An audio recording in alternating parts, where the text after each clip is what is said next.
Hello and welcome to 202 Decades. This is the second end-of-century episode covering the first century. This episode will be a bit different from normal. Instead of covering one single decade out of the past 202, these end-of-century episodes are to help us review, see larger trends, answer questions, and examine daily life. Last time, we went over a brief summary of the first century and then talked about two trends. This time, we will discuss a few listener questions. Thank you to those who submitted a question. Here's what we're covering this time. Part 1. Questions. Oh, that's it. Well, off we go then. Part 1. Questions. Our first question is, why was expansion so much slower or less dramatic in the imperial era than in the republican era? Hopefully I explained a little bit last episode that actually expansion was still ongoing. The conquest of Britannia was not insubstantial. And again, Trajan is about to go a-conquering in Dacia and then into the east to fulfill the old dream of following Alexander into Persia. But limiting ourselves to this single 100 years, there does seem to be a slowing of imperial conquests. The prior 100 years saw the conquest of all of Gaul, the remainder of Hispania, all of Syria, Judea, and Egypt, along with much of Moesia and Pannonia. So let's grant, at least for the sake of the question, that expansion had slowed. Why would that be? I think there are two reasons. First, there are fewer logical places to conquer now. Augustus had expanded the empire out to natural borders. This protected the outlying provinces from threat of invasion. The flip side of this, though, is that there were now fewer places that Rome could expand to. There was nowhere left to go north or west from Hispania. South of the provinces of Mauritania, Africa, Cyrenaica, and Egypt was only desert for hundreds of miles. Of the remaining places left to expand, Rome either did try to expand there or there was little interest in doing so. Little incentive. Ireland was simply too remote to conquer. The regions across the Alps and across the Danube would have been difficult to protect. Of course, the Romans could have tried sooner to conquer Dacia, modern Romania, notice the name of the modern country, but until the Dacians became a threat, they would have had little reason to expand beyond the Danube River. They also could have expanded east into Armenia, but these were strange, almost Persian or Parthian people who were less connected to the Mediterranean world.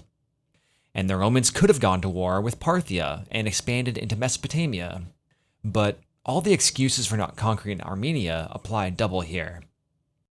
Psst, Trajan actually will conquer all of these places, Dacia, Armenia, and, briefly, Mesopotamia.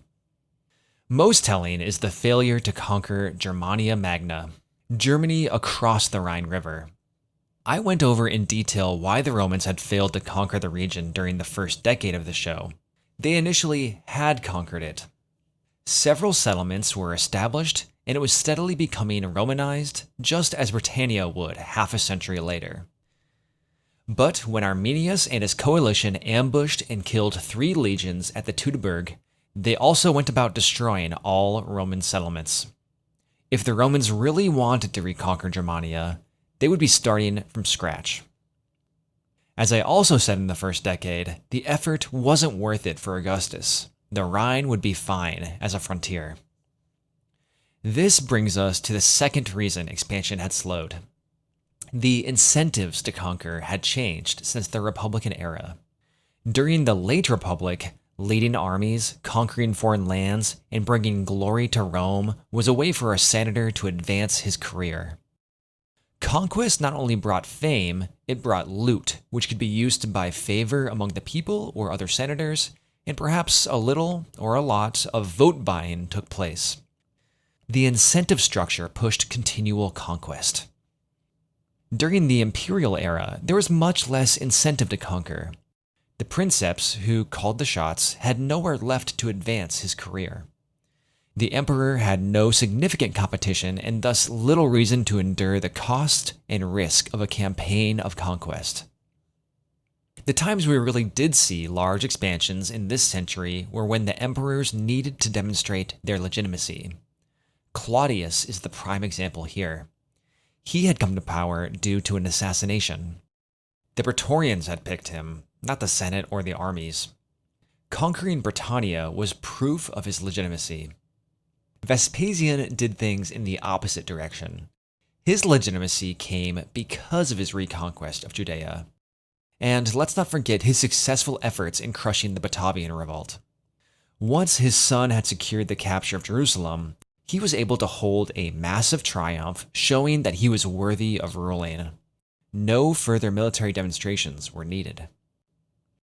I think if the conditions of the late Republic were still in play during this century, we would have seen a reconquest of Germania after the Teutoburg, probably an earlier expansion into Armenia, and more war with Parthia. Next, we have a question about the makeup of the legions in the 1st century. If you remember from the prologues, the structure of the legions had drastically changed during the late Republic. Citizens owning a specified amount of land were required to take up arms when called by the Senate and go on campaign for a season. As Rome expanded, however, several issues arose with the system that had seen them through the wars with Carthage. When Rome expanded beyond the Italian peninsula, soldiers would have to be away for longer and longer periods of time. This caused many soldiers to lose or sell their land. How could the average citizen tend his fields when he was pulled away for a 2-year campaign in Greece? Better to sell your unworked land to afford food than to hold it and starve. Large landowners, who were usually of the senatorial class, became disproportionately wealthy from the spoils of conquest. Much wealth was used to buy up land of fellow citizens who had to sell their small plots. Some would have stayed in their home area and worked for pay on large farms. Many others would have made their way to Rome or the other cities for a better life. Fewer and fewer citizens met the minimum land requirements for military service. The requirements were first lessened and then dropped altogether. Any citizen was now accepted into the legions. But many who joined would have been destitute and reliant on their general for their living. This was the transition from military service by duty to military service by pay. The armies became professional. The legions became attached to individual generals who provided for them, leading to the rise of Marius, Sulla, Pompey, and Caesar, and with them came civil war.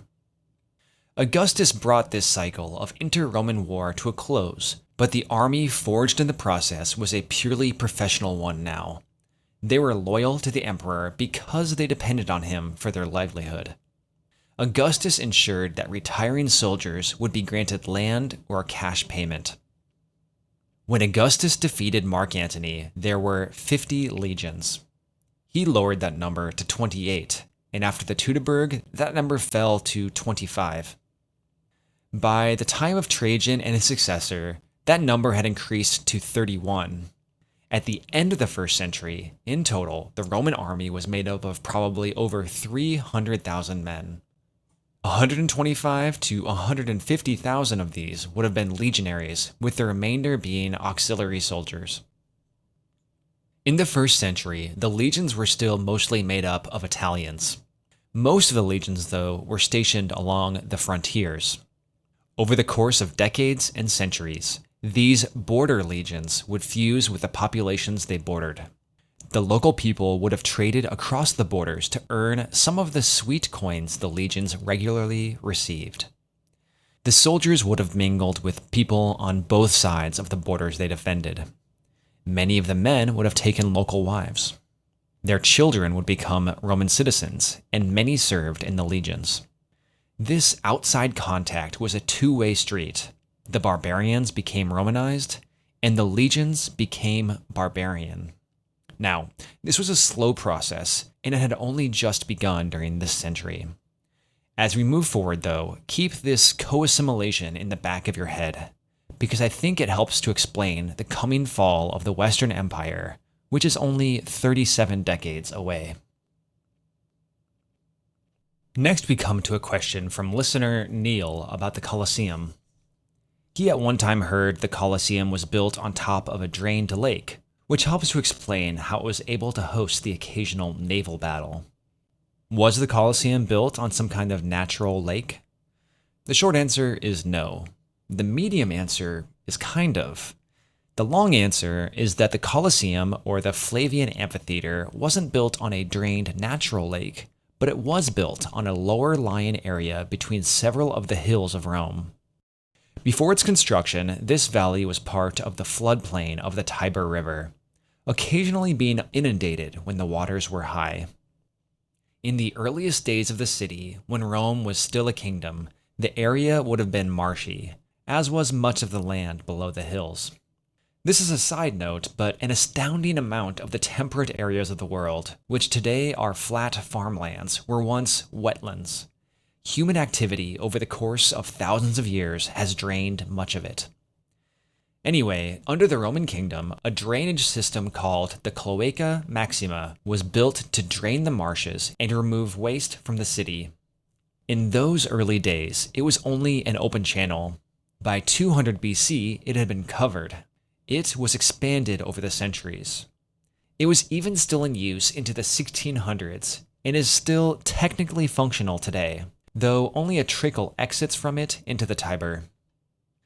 As the drainage system expanded, it opened up new areas for construction. Even into the early Republic, though, the future site of the Colosseum may have remained marshy and may have seasonally had standing water.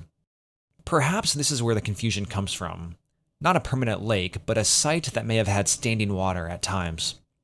When the Cloaca Maxima expanded to drain the future site of the Colosseum, it became suitable for building. As the city around it grew, the location became a dense maze of shops, homes, temples, and stalls. It would remain just a normal part of the city, though one fairly near to the Forum, until 64 AD, when the Great Fire of Rome swept through the area and burned everything here to the ground. Nero was blamed by some for starting, spreading, or directing this fire, because, it was said, he coveted this specific location for the construction of a new palace. With all the other buildings now conveniently cleared, Nero soon had construction begin on his golden palace, the Domus Aurea. I talked about this in the episode on the 60s, but this palace, or more accurately, this palace complex, was to be massive, about a third the size of New York's Central Park. On the exact future location of the Flavian Amphitheater, Nero had a pond constructed. I think this is the most likely reason our listener had heard it was built on top of a lake. It sort of was, just a man-made one, and a short-lived one. Nearby was a large statue of Nero, which was called the Colossus. After Nero's death, the complex was either torn down or repurposed. Some parts go into the future baths built by Vespasian, but the site of the Flavian Amphitheater was leveled before construction began. As I mentioned during the 60s, its nickname, the Colosseum, came from its proximity to a huge 30-meter-tall bronze statue of Nero that was called the Colossus. Apparently, this statue was originally further from the Colosseum, but was moved closer around 135 by Trajan's successor. The statue itself was modified to honor the god's soul after Nero's death, and it is recorded as standing until at least the 5th century. After the statue itself fell, its base lasted much longer, until 1936, when Mussolini had a road constructed over the area. Also lost in the same modern destruction of construction was a fountain built by the Flavians to stand outside their amphitheater. This was called the Meta Sudans, the sweating turning post. This was a fountain where, instead of spraying water into the air, water trickled down the sides of a conical-shaped structure. This fountain was evidence of the hydrologic facilities in the area. The Flavian Amphitheater was able to fill up with water and host naval battles called naumachia, not because of any natural feature of its geography, but due to the aqueducts which could be redirected to flow into the structure. The first of these naumachia, held in the Colosseum, was done during its opening ceremonies. What better way to show off its capabilities? The battle was a reenactment of the battle between the Athenians and the Syracusans from the Peloponnesian War 350 years earlier. Flat-bottom boats were used and an island was featured on which gladiators could fight. So the site was originally marshy land, then it was drained, then Nero built a pond there, then it was leveled, and then the Colosseum was constructed. Next is a question on what would have happened if the revolt of Boudica had been successful. I'll try to be brief here. If Boudica and the Iceni had managed to defeat the Romans on the island, they could have done something very similar to what Arminius and his coalition did in Germania. A few scenarios play out from here, at least in my mind. I think Britain post-Roman invasion becomes more centralized than it had been in the pre-Roman times. The Iceni would have had the prestige and momentum to consolidate power, and I suspect they would have been able to control much of the southeast of the island. Centralization is a common tendency when non-Roman peoples come into contact with the empire. Next, we need to consider whether any of the later emperors would have tried to recapture the island, or would it be lost forever like Germania Magna?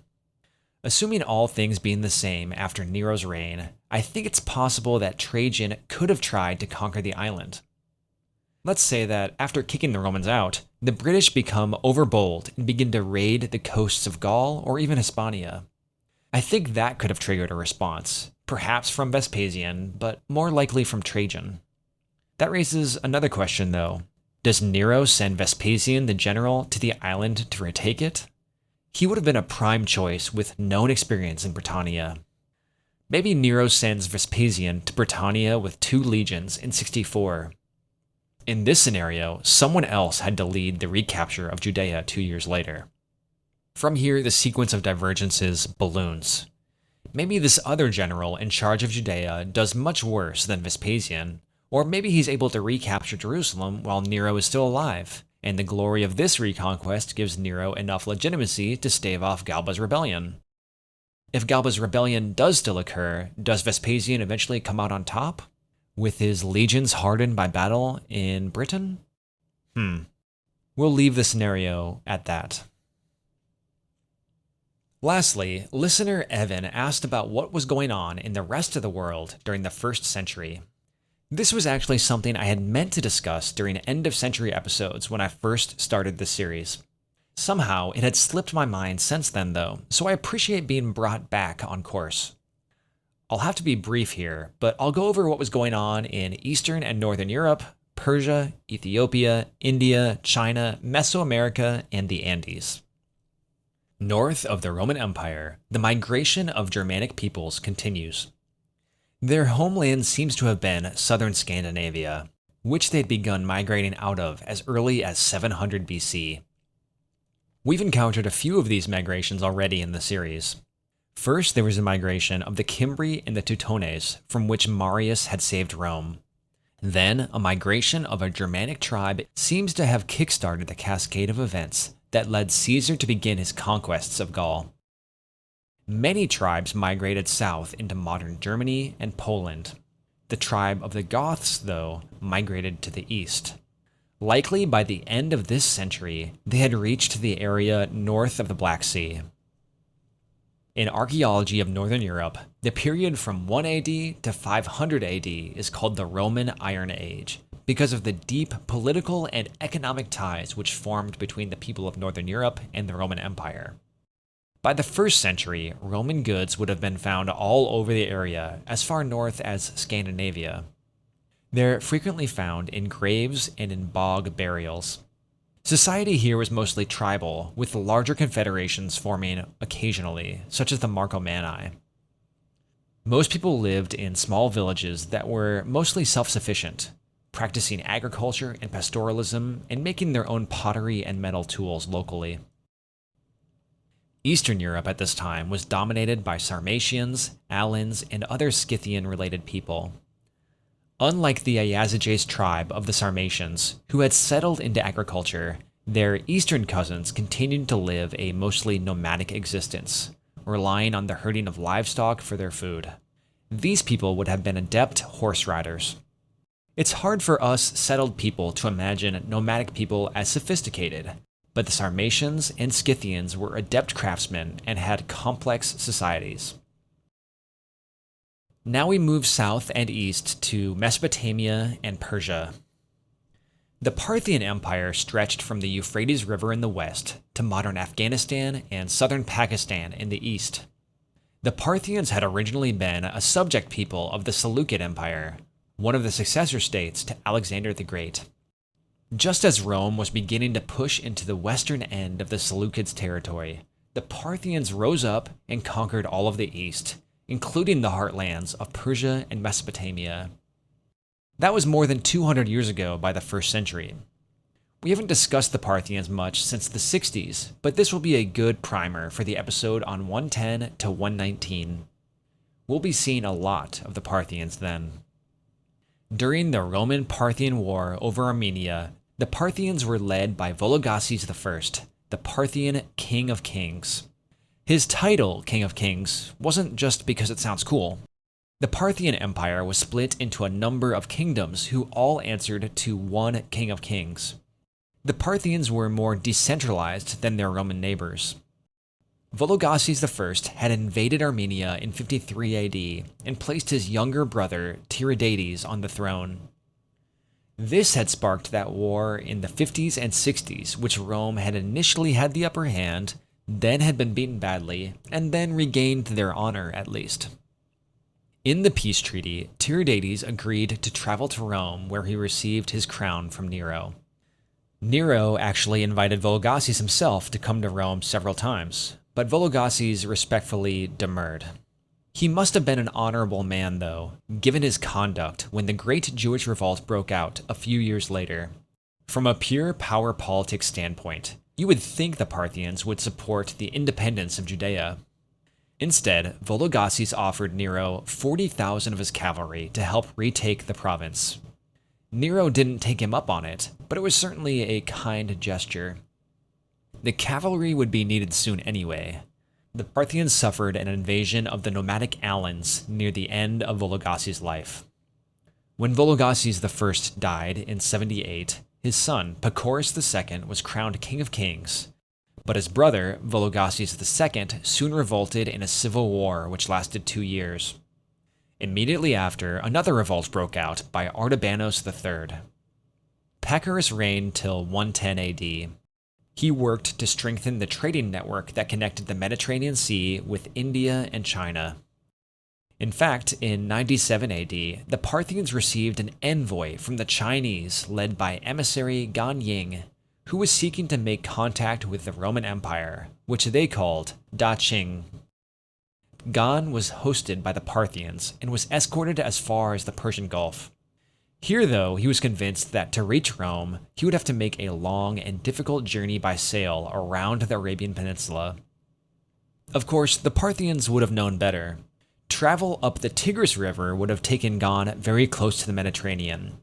Perhaps they didn't like the idea of the Chinese and the Romans becoming friendly, with Parthia stuck between them. They also may have been keen to protect their role as a middleman in trade. Let's follow the route Gan would have taken if he had traveled to Egypt, along the coast of Arabia. We will disembark on the southwest coast of the Red Sea and move inland to the civilization of the Ethiopian highlands. During the 1st century, the area was ruled by the powerful Aksum Kingdom. A Greek document called the Periplus of the Erythraean Sea, which is the Red Sea, records King Zoskales as ruler of Aksum during the 1st century. He apparently had a Greek education. In fact, Greek was a common language of court in 1st century Aksum. As strange as it sounds, there were a fair number of Greeks living in the Ethiopian kingdom. Many had arrived during the reign of the Ptolemies. Some were heavily invested in the Indian Ocean trade network, which the Kingdom of Aksum had tapped into. Ethiopians must have been fairly common in the east of the Roman Empire. The author of the Book of Acts in the Christian New Testament records an encounter between one of Jesus' disciples and an Ethiopian man. Ethiopia may have been distant, but it was still highly connected to the Mediterranean world. Let's sail east, back around Arabia, and stop at the Indian subcontinent. For some context, let's back up to Alexander the Great. At the farthest reaches of his campaign, Alexander crossed the Hindu Kush Mountains and descended into the Indian subcontinent. At the Battle of Hydaspes in 326, Alexander's army defeated a Punjabi king named Porus. The regions of Sindh and Punjab were incorporated into the empire. Alexander wanted to continue marching east into the heart of India, but his long, loyal soldiers had finally had enough. After Alexander's death, his generals, the Diadochi, split his empire between them.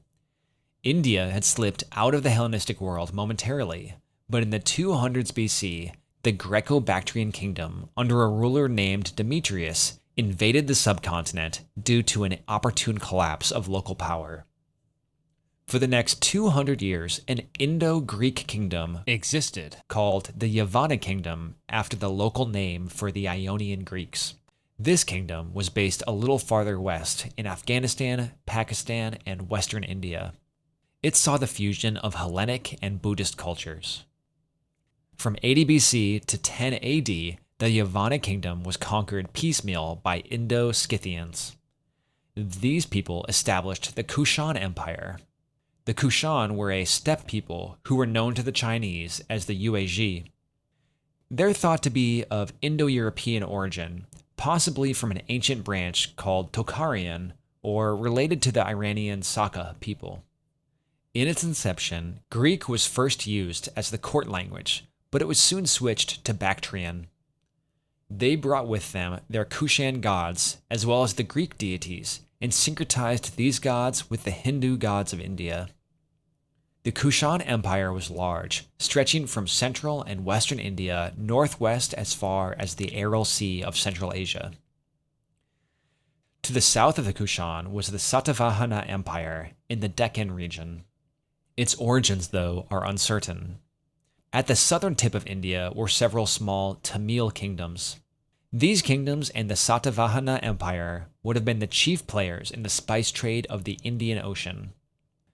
Fleets of traders followed the cycle of the monsoons to make a journey each year from the western coast of India to Arabia to the Red Sea and to East Africa.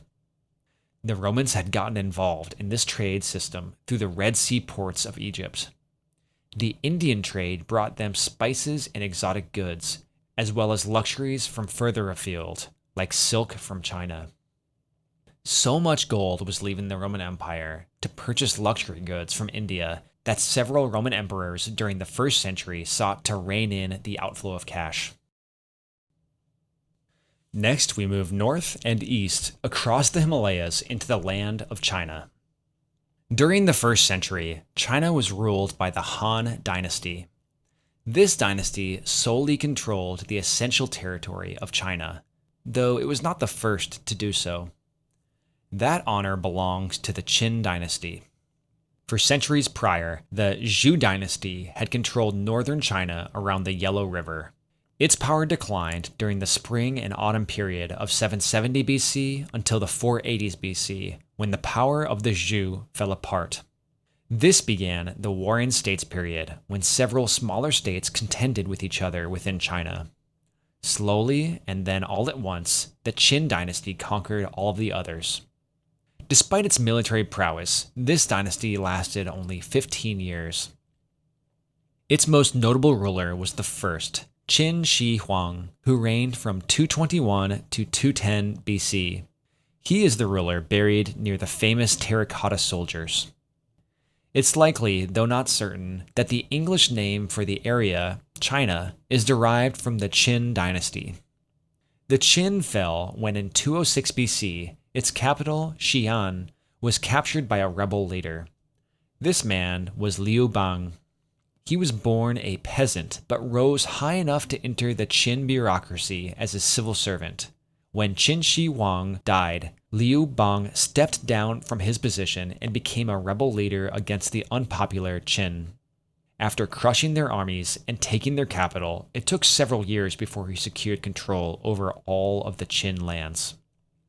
Liu Bang, now the Emperor Guangxu of Han, was the first ruler of the Han dynasty, who would reign for over 400 years, with only a brief 14-year interruption by usurpers. finally falling in 220 AD. Apologies for my terrible pronunciation. The Han Dynasty afterwards was seen as a golden age of prosperity in China.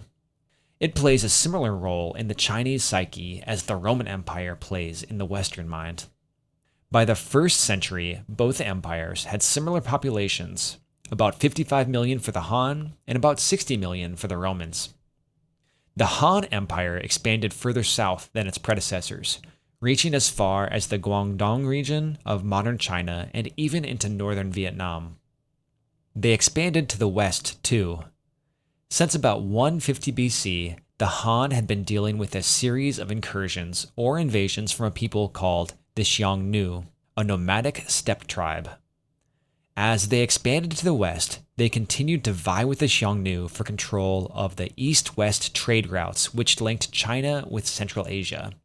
The prizes of these conflicts were oasis cities scattered across the deserts of the Tarim Basin. The Han came out on top, and by 60 BC, they gained control of a large area which bordered Bactrian and Scythian or Saka kingdoms. During our century, conflicts continued around the peripheries. In 63 AD, the northern Xiongnu conquered the Tarim Basin, giving them a large source of revenue and disrupting the Han's trade network. In 79 and 83, the Han scored victories against the Xiongnu, finally evicting them west into the Altai Mountains of Central Asia. As a side note, the Xiongnu are considered by many scholars to be the ancestors of the Huns. Their repeated defeats by the Han Chinese pushed them westward, where they would spend the next few centuries morphing, coalescing, and trickling west until they show up on the Roman side of Eurasia, pushing the Goths west in the 4th century. Later in the 1st century, the Han enlisted help from the Kushan Empire to conquer the wealthy city of Kashgar, along with their allies from Sogdiana. The rulers of the Kushan sought afterward to cement their alliance with a marriage, but were turned down. The Han had relationships with many of their neighbors in the 1st century, receiving gifts and envoys from Kushan, Japan, Parthia, and modern Myanmar. And as we saw, they had attempted in 97 AD to contact the Da-Qing, the Romans, but had not been successful in reaching them. Next, we will hop across the Pacific Ocean to our last 2 stops. First, we travel to the civilizations of Mesoamerica. During the 1st century, the heart of this civilization was spread from central Mexico down into Guatemala and Honduras. Agriculture had developed here not long after it arose in the Fertile Crescent.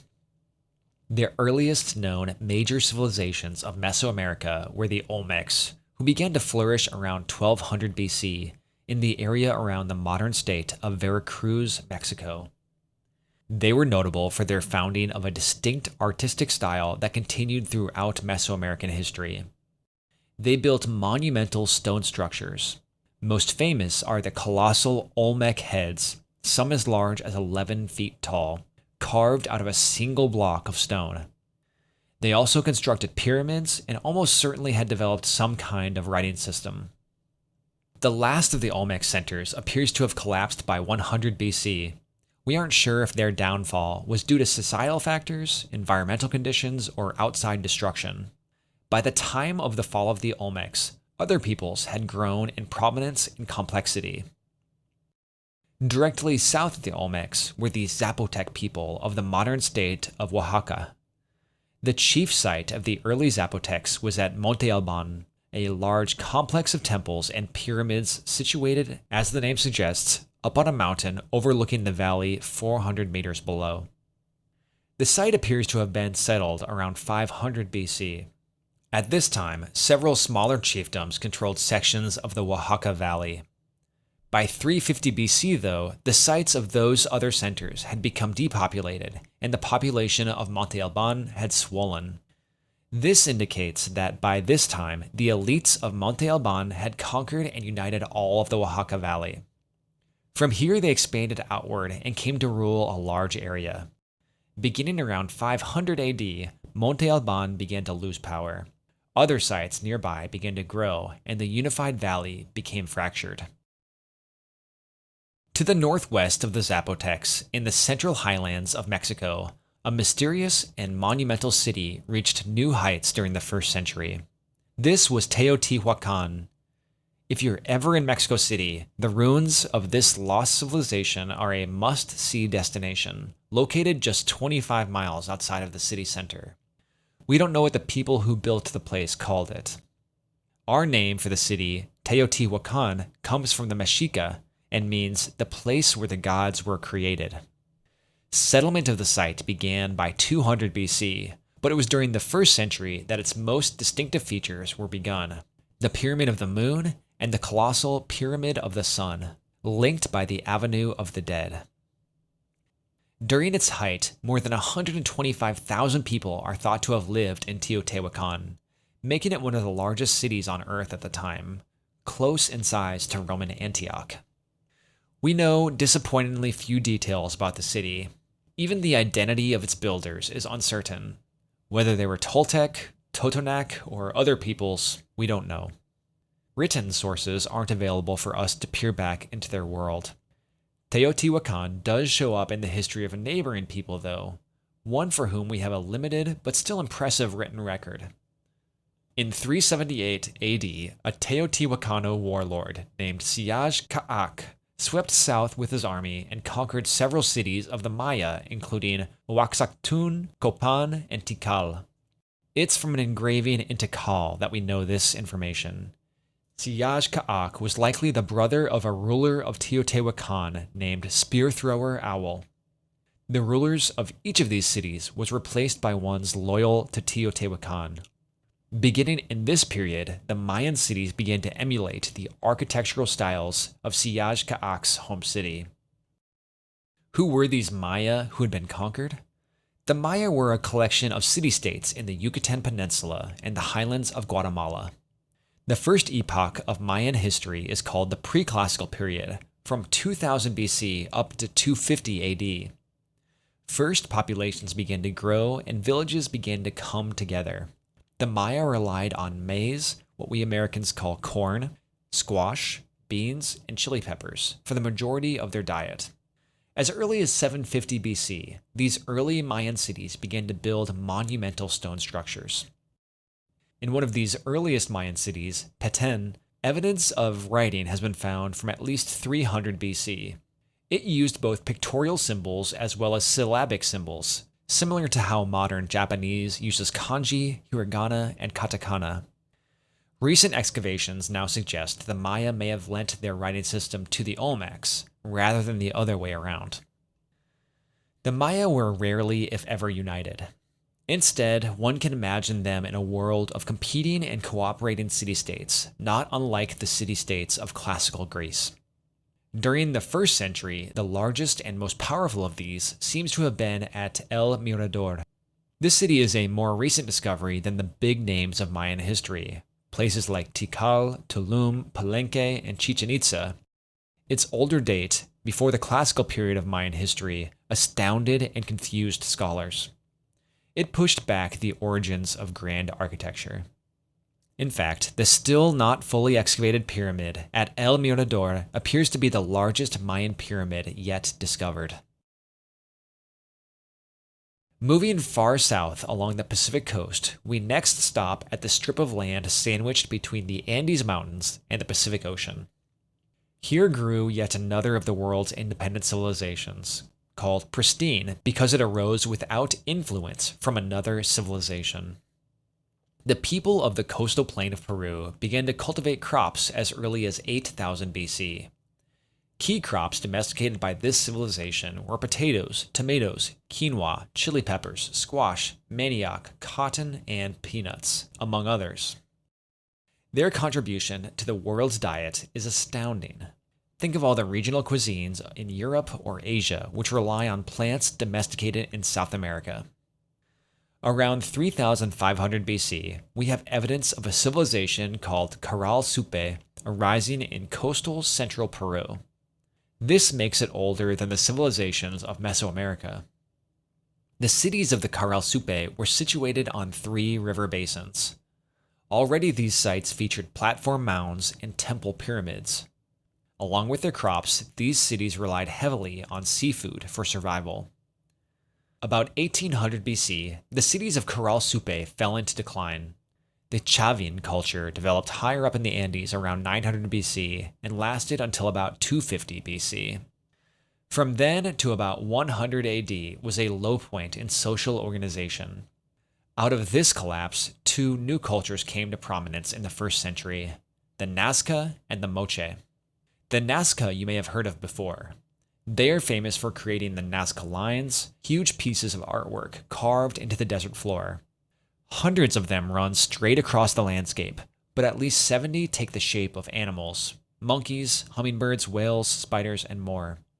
The largest ones are over 350 meters wide. Their purpose remains unclear. Their full shape is difficult to see from the ground, and they are best seen from high above in the air, perhaps from flying saucers, or from nearby hillsides. More functional, but less famous, are the underground aqueduct system the Nazca built to water the cities and crops in the dry deserts by bringing water down from the higher, wetter altitudes. The most important site to the Nazca was Cahuachi. This was not a city, but a religious center with various temples and places to bury the dead. Rivals to the Nazca were the Moche, who lived to their north. They are notable for their intricate artwork on their pottery, as well as their innovations in metalworking, which included gold and silver plating. Although these Andean civilizations arose independently, it seems some trade with Mesoamerica did arise. Several crops made their way between the two. Maize began to be grown heavily by later Andean cultures, and squash, cocoa, chili peppers, and avocados all made their way to Mesoamerica and became a staple there and even farther north. That concludes our overview of world civilizations during the first century. The podcasting medium leaves much lacking in a survey like this. The various artistic cultures of each civilization and people need to be seen to be appreciated. Pure verbal descriptions of the terracotta soldiers or the Nazca lines wouldn't do them justice. Of course, I left many people unmentioned in this brief survey. North America north of the Rio Grande, Eastern South America, West and South Africa, Southeast Asia, and all of Oceania weren't covered. But, as I hope is clear, all of these people and places have their own fascinating histories worth a proper telling. I've enjoyed this look at civilizations around the world, and I will plan on including similar surveys on future end-of-century episodes. But perhaps not every 100 years. That time interval seems too short for such a zoomed-out overview. Regardless, stick around and you'll visit these places with me again. Thanks for listening. Next time, we return to the Roman Empire and take a look at the people whose lives rarely make it into the histories. I'll see you then.